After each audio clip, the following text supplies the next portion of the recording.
Hello, follow-upper! So sa video na ito, ipapakita namin sa inyo yung itsura ng office namin after almost 4 months of being non-operational.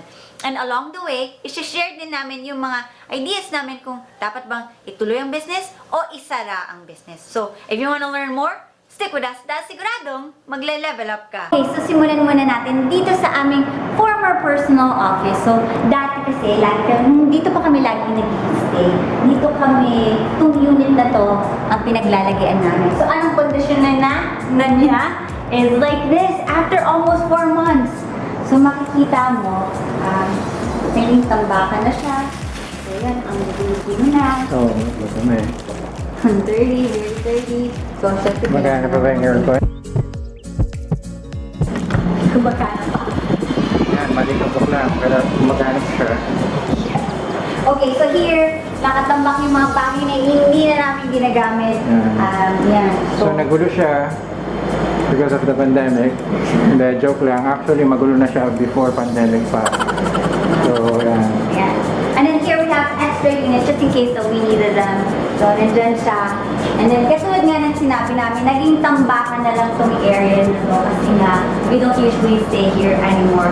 And then, we're planning to let go of this. Lalo na ngayong pandemic, it's not wise na may extra unit na especially ganito kalaki na hindi naman nagagamit. So, we will have to let go of this one. So, ngayon, pupunta naman tayo sa ating conference area. So, dito yung conference area. So, sobrang magulo. Magulo siya. So, this one, we wanted to have a conference area. It is very important for us. Kasi dito kami nag-brainstorming. So, dito rin yung we mingle with the staff. And then, kasi one of our values talaga is yung ganyan. Kailangan nag-interact ka dun sa mga first-hand na nag-aan sa mga clients mo, kung ano yung mga thoughts nila and all those. And then the training. So, kailangan meron kaming constant training. And most especially, we have a side note here. Kasi mostly, mahilig kumain and mahilig magluto, especially yung mga staff namin. Lagi silang nagluluto and all that. Ayan. And then we have TV over here. And then, behind the TV, we have the whiteboard. Kasi parang kapag may mga train of thoughts sila that they would like to express it more by drawing, ayan, meron sila dyan. So now, we will move on to our operation area. So dito. Come on.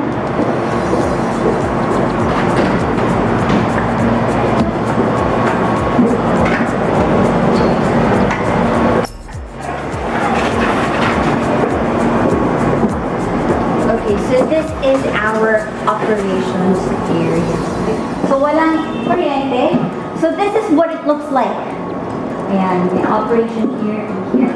At dahil nga, sinabi ko na ang staff namin ay mahilig, not just the staff, but us as well. Ang hilig namin sa mga social gathering, kumain with staff and all that. Yan.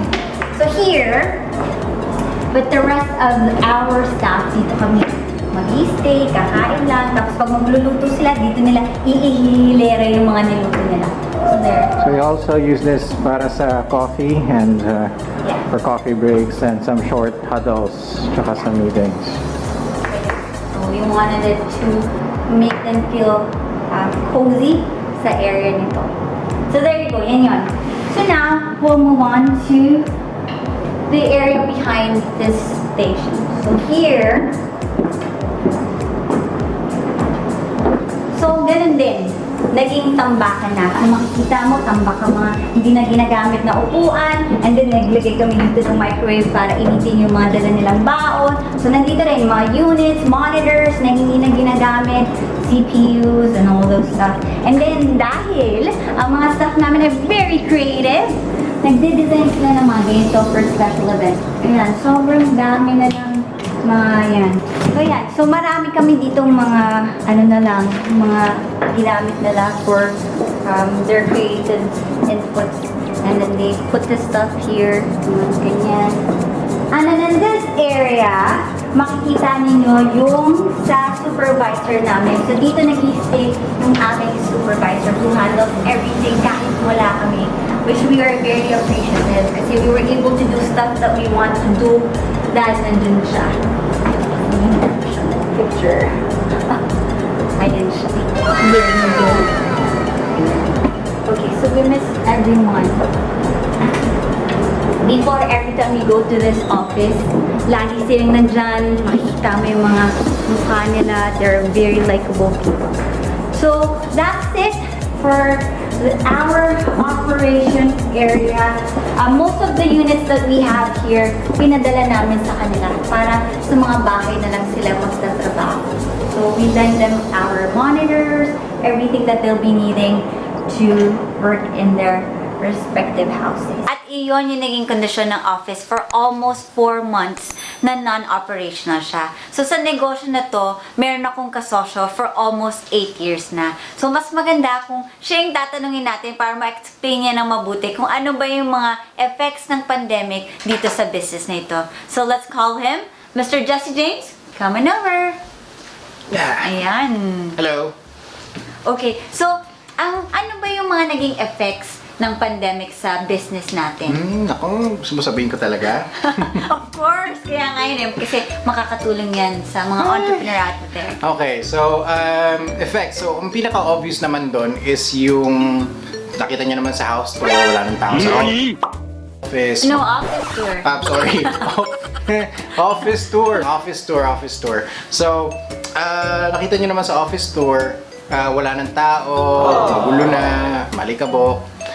Kasi because lahat ng staff namin nagtatrabaho na sa bahay, so nag-work from home na sila. So yun pinaka-obvious naman. Pangalawa, yan, medyo masakit na to, finances. So lahat naman naapektuhan ngayong pandemic, halos lahat.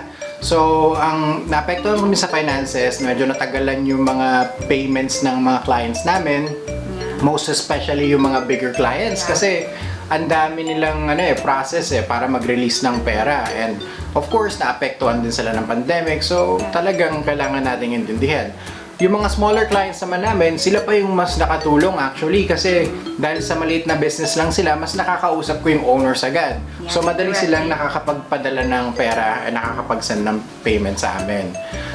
Ano pa ba? Pangatlong effect ng pandemic sa amin is pangatlong effect ng pandemic sa amin is yung yung revenue. Bumagsak talaga yung revenue namin, close to 50%. So halos wala na talaga kaming kinikita. Yeah. Buti na lang nakapag-survive kami kasi nung medyo okay pa yung business namin, nakapagtabi kami ng emergency funds for our business. Also, para makapag-adjust agad sa mga payments, nag-cut kami agad ng expenses as much as we can. Yun. So yun yung mga bagay na umapekto sa business namin. Yan. Okay, and then, ano naman yung mga steps na o-undergo natin para ma-continue yung business na to? Yan. Kasi itutuloy namin yung business namin despite of the hardships, despite of the financial difficulties, tutuloy pa rin namin siya. So, ano ba yung mga gagawin namin to survive within the next 12 months? So, unang-una is, sinabi ko na kanina, cut expenses as much as possible. So ano ba yung pinaka-madaling expense na tanggalin ngayon? Yun yung salary namin. So binawasan namin yung salary namin monthly. Ang salary namin monthly actually is just enough to survive every month. Also, para hindi kami mahirapan mag-decide kung ano yung mga tatanggalin naming expense sa office, is yung ginawa namin, sinulat namin lahat ng expenses namin monthly, and yung mga expenses doon na hindi nagge-generate ng income, tinanggal na namin. And yung iba pa, tatanggalin namin in the near future. So, kagaya nga nung, if you notice doon sa office tour, yung personal office namin doon, hindi naman actually nagge-generate ng income yon. So, tatanggalin na namin yon kahit masakit sa amin. Ano pa ba? Yung iba namang nag-expense namin na nagge-generate ng income, hahanapan namin ng ibang alternatives, ng cheaper alternatives without compromising our quality para maka-survive during this time.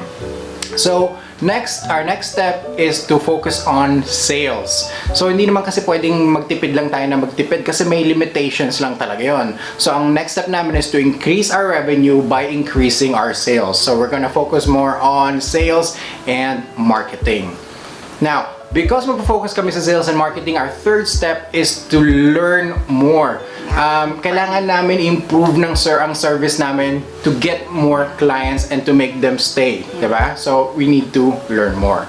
And of course, ang pinakahuli, and hopefully gawin nyo rin to, ang pinakahuli is to be resilient. Napaka-importante maging resilient sa time na to. Kailangan makapag-adapt tayo agad sa new normal na tinatawag natin yon. So, yun yung mga gagawin namin to survive within the next 12 months. Wow! Okay, anyway, so... Scripted yun, may script lang. No, first time lang to, na live to, walang script.